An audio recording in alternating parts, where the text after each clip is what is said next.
to the last video, I was saying about how SEEMONSTER's coming. Look at it. Look at the size of it. Absolutely huge.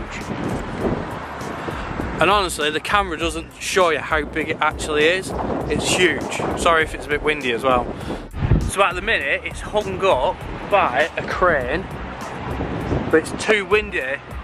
It's too windy at the minute to put it onto its little legs over there. Are they called legs or its stab? So I've come round the back and I'm like kind of underneath it. Look at it. It is mental.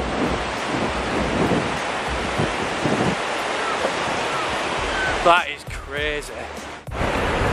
So love it or hate it, it is here, but I can't wait to see it on its legs. Thanks very much for watching my video. Cheers. Bye.